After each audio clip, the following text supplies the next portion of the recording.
Moray Rabotai, Shalom Uvracha. Alors, on va parler aujourd'hui donc des ustensiles qu'on voudrait utiliser pendant la fête de Pessah. Alors déjà, les ustensiles qu'on ne veut pas utiliser, parce qu'ils sont hametz. Alors comment faire si jamais on a des ustensiles qu'on veut les utiliser à Pessah, on ne peut pas donc les utiliser sans faire une kashérisation. Donc c'est quoi les règles? Regardez ce qu'il dit le Sha'aroukh. Sha'aroukh il commence et il dit tous les ustensiles qu'on a utilisés tout le long de l'année avec du hametz et on ne veut pas les utiliser pendant la fête de Pessah, qu'est-ce qu'on fait? Alors on les met, on les range, on les lave bien, on les nettoie. Il ne faut pas qu'on voit ce qu'on appelle hametz ba'ayn, c'est-à-dire du hametz sur ces ustensiles-là, et on les range dans un endroit et on ne les touche pas tout le long de la fête. Ça serait bien, donc on les met dans un endroit et on ferme à clé. Pourquoi on ferme à clé? Pourquoi? Parce que c'est la fête, ça y est. Comme ça, Non, d'accord, c'est la fête, mais on ferme à clé pour ne pas qu'elle risque. Pour nous, et qu'on se trompe et qu'on prenne. Hazak ou balo. Pour ne pas se tromper, parce que comme ils sont, même s'ils sont rangés, bien sûr on les met séparément. Ça faut mettre du scotch. Avec des scotch ou bien on ferme avec une clé. Et ceux-là, donc on les range. On a besoin de faire ni les vendre, ni rien du tout. Il faut seulement les laver. Allez, des gens te disent qu'il faut les vendre parce qu'ils ont avalé du hametz. Ils ont avalé du hametz, mais qui va t'acheter sur hametz? Il n'est pas là. On appelle ça hametz ba'ayn. Il n'y a pas de hametz. On ne voit pas de hametz. Il n'y a pas de problème. Tu n'as besoin ni les vendre, ni faire le bitoul. D'accord? Tu les ranges, tu les mets de côté et tu prends une autre vaisselle pour la fête de Pessah.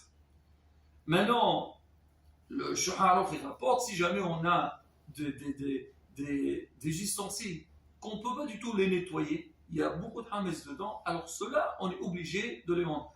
Par exemple, toujours les gens le tamis, ou certains le kenyoud, ils disent parce qu'il y a des résidus de hametz à l'intérieur, cela on les vend. Pourquoi on ne vend pas les ustensiles de hametz? Et voilà, on dit on va les vendre, ils ne sont pas à nous, même si on les range, et après, ça on les utilise.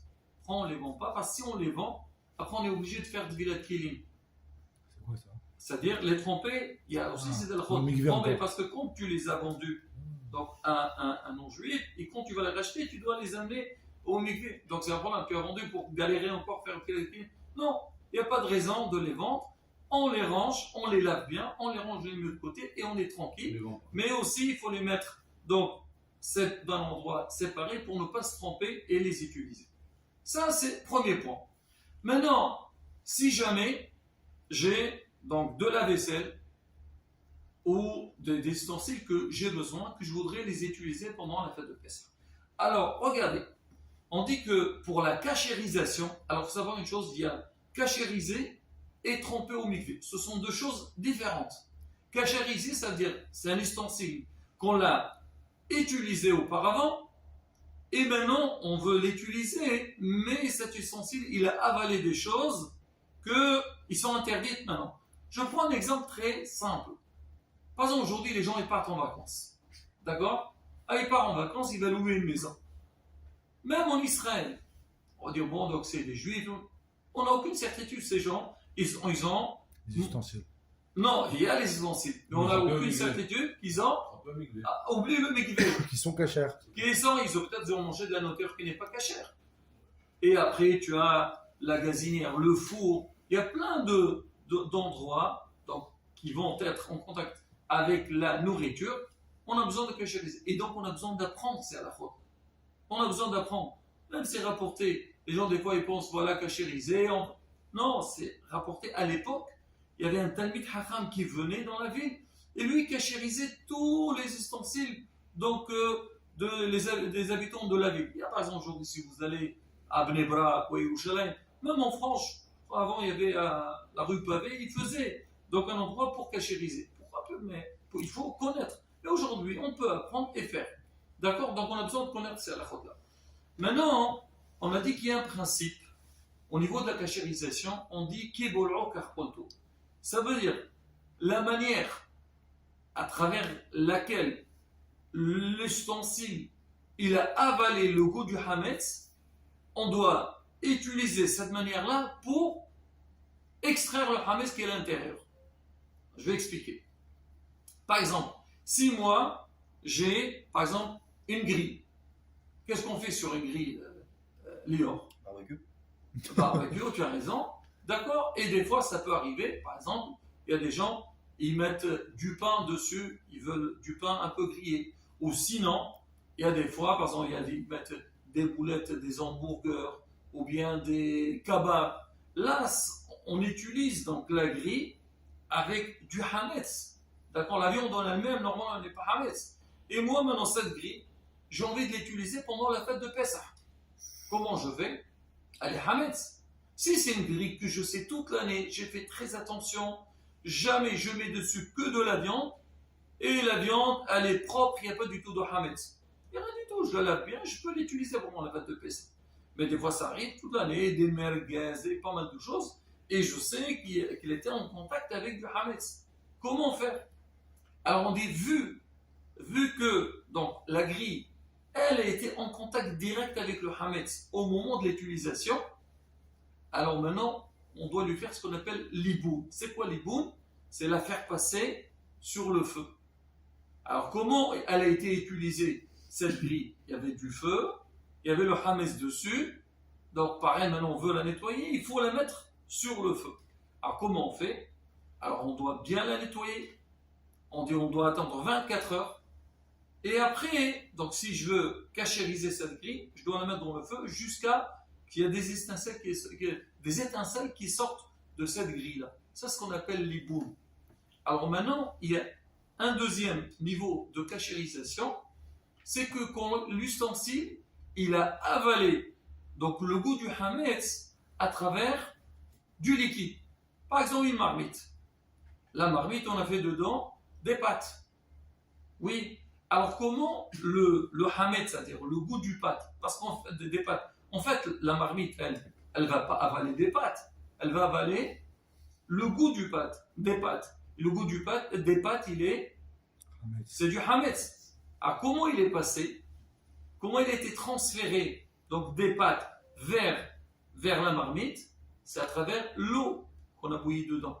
Alors maintenant on dit, tu veux cachériser cette marmite-là, ou cette casserole, qu'est-ce que tu dois faire? Tu dois bien nettoyer cette marmite, et après, donc tu vas prendre une autre marmite plus grande, tu vas mettre dedans de l'eau jusqu'à que l'eau elle bout, et là à ce moment-là tu fais entrer donc la marmite qui n'est pas cachère l'épaisseur, tu la fais entrer à l'intérieur et tu la sors. Là ça fait que elle a avalé le hametz avec l'eau bouillie, donc on fait sortir avec l'eau bouillie. Mais là aussi, donc faire très attention. Alors sur ça il y a pas mal de détails. C'est que par exemple, si jamais moi je vais cachériser ma marmite, mais je ne peux pas la faire entrer entièrement donc dans l'autre marmite, la grande marmite, pour la cachériser. J'ai le droit de faire entrer une partie et après la deuxième partie. Maintenant, quand je vais cachériser la deuxième partie, je dois m'assurer que l'eau, elle a repris à nouveau, elle a bouilli à nouveau. Parce que quand je prends ma marmite, je veux la tremper dans l'eau bouillie. Après, je la lève. L'eau, elle s'est refroidie, elle s'est un petit peu. J'attends que ça boue à nouveau et je fais donc pareil de l'autre côté. Ça, c'est une deuxième manière, ce qu'on appelle ag'ala. Il y a ce qu'on appelle irouille. On a des ustensiles, en règle générale, on ne les fait pas entrer directement dans un ustensile qui est sur le feu, on verse.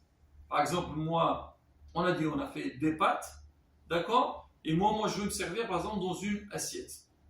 Alors, comment je fais? Je ne fais pas entrer mon assiette à l'intérieur de la marmite pour me servir. Alors, je vais verser de la marmite dans mon assiette. Ça fait comment mon assiette, elle a avalé le goût du hametz? Comment elle a avalé? En versant dedans. Alors pareil aussi, pour cachériser donc cette assiette, je fais bouillir donc de l'eau, et après, bien sûr, je fais que ça. Oui, bien sûr, mon assiette, alors on parle pas si c'est des assiettes en porcelaine ou en argile, il n'y a pas de solution. Mais par exemple, c'est une assiette qui est en métal. On dit un exemple. Alors dans ce cas-là, je dois verser, donc je fais bouillir de l'eau, et, bon bien sûr j'ai déjà nettoyé, donc ça c'est ça, et je verse dedans l'eau chaude, partout, et là j'ai cachérisé mon assiette. D'accord? Pareil aussi les cuillères. Alors les cuillères en général, comment on les utilise? Si c'est une cuillère que toujours moi je sers avec, alors comment on doit la cachériser? En la trempant dedans. On va le trempant dans de l'eau qui bout. Oui. Alors maintenant, si moi c'est une cuillère que toujours j'utilise dans mon assiette, pareil, soit je verse dessus de l'eau chaude, ou même si j'ai de l'eau chaude que je vais verser dans une casserole, et après je trempe dedans, parce que, donc toujours la même manière, d'accord? Quelque chose qu'on utilise toujours à froid, on n'a pas besoin de le cachériser, on le nettoie bien et ça suffit. Donc J'ai ça, une question, Rabbi Shmuel, Oui. excusez-moi. oui, Rien à voir avec cacher les pessards, tout ça. Ouais. C'est juste le lait et la viande. oui, C'est vrai que si on mange du froid, oui. eh ben on peut manger autant le lait que la viande avec la Alors, c'est vrai, tu as raison. Si on utilise à froid, normalement, quand on utilise à froid, ça avale pas, ça absorbe pas, d'accord? Mais on déconseille ça. Ah ouais, on déconseille. Tu sais pourquoi on déconseille ou pas? Ouais, je sais pas. Pourquoi? Au cas où. Pas au cas où. Parce que si tu commences à manger, à mélanger viande, lait et tout ça, à la fin, tu vas plus faire attention.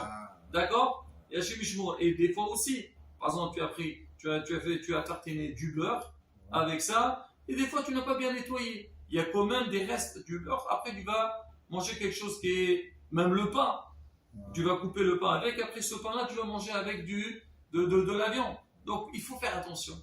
La vaisselle, les ustensiles de bassa, viande, et halavi. D'accord? Donc maintenant, on a expliqué ce système. Donc quand je parle de cachérisation, là on parle de Pessah, mais c'est pareil aussi. Si jamais on a donc de la vaisselle qui était utilisée avec de la nourriture qui n'est pas cachère, ou on a utilisé pour la viande et maintenant on veut l'utiliser pour le laitage. Donc c'est toujours le même système. Alors on va prendre quelques exemples rapides pour comment on cachérise et surtout les cas qui sont des cas pratiques courants pour la fête de Pessah. En général, la vaisselle, est-ce qu'on la cachérise pour Pessah? C'est-à-dire, moi j'ai de la vaisselle de toute l'année, est-ce qu'en général on la cachérise pour... Non, toujours non, on nettoie, on lave bien, on range, on met de côté. Alors qu'est-ce qu'on utilise? Donc il y a les éléments ou n'importe quoi que dans l'année, ou des appareils, on utilise pour Pessah. Par exemple, le four. Le four, maintenant, les gens ils te disent, je ne veux pas avoir un four spécial pour toute l'année et un four pour Pessah. Comment faire pour cachériser? Alors là, donc le principe est le même. Bon, on a parlé de la grille, donc on a déjà expliqué. Le four maintenant. Alors le four, en règle générale, comment on utilise le four? Donc on l'allume à fond pour cuire avec, faire du pain ou faire des repas. Alors, ça doit être de la même manière. La première des choses. Alors, les plateaux qui sont à l'intérieur du four, ceux-là, on ne peut pas les cachériser.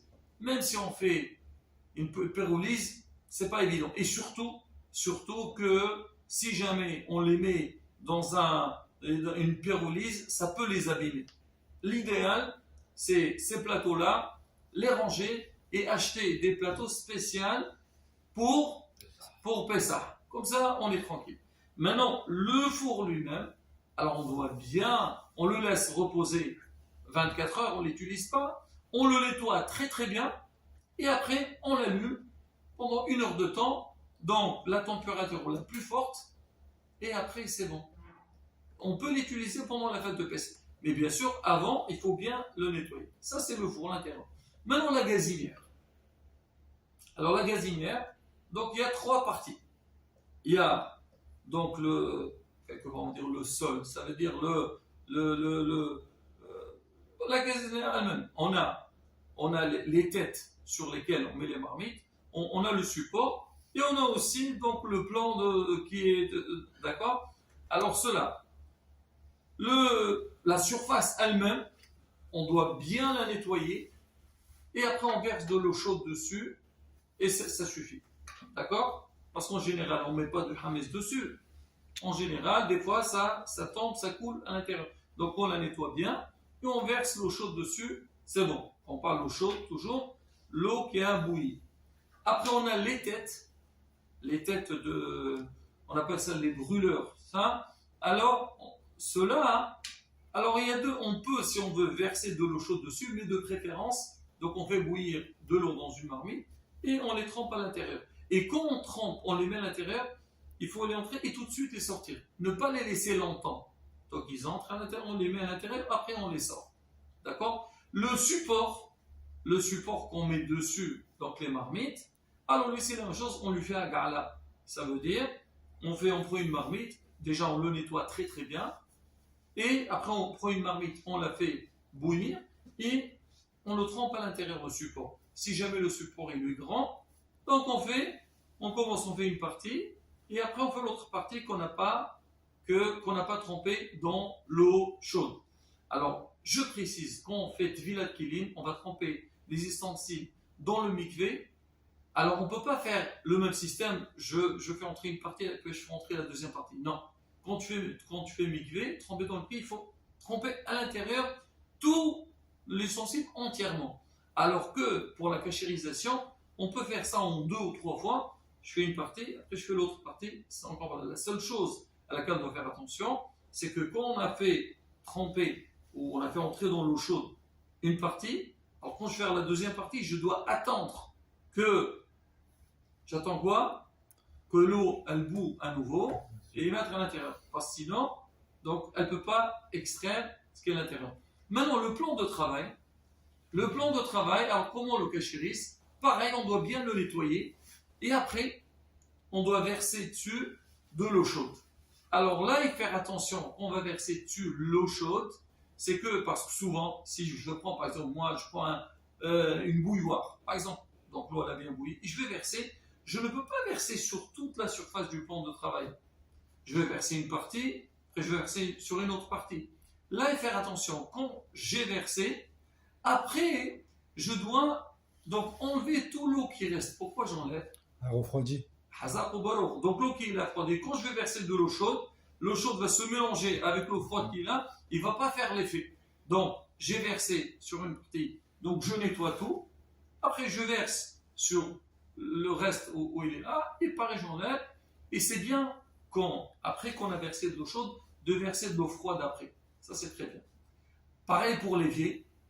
L'évier, en vérité, même le plan de travail en général, on ne l'utilise pas à chaud. Et on ne sait jamais. Pour être tranquille, on fait ça. L'évier, c'est pareil, on doit bien donc le nettoyer, on verse dessus 3 fois. Donc vous disiez bien toujours de verser 3 fois de l'eau chaude, comme ça on est tranquille. Alors la plaque de Shabbat, celui qui peut, il fait une spéciale pour Pessah. D'accord? Alors maintenant, dans le cas où on a vraiment besoin, on n'a pas le choix.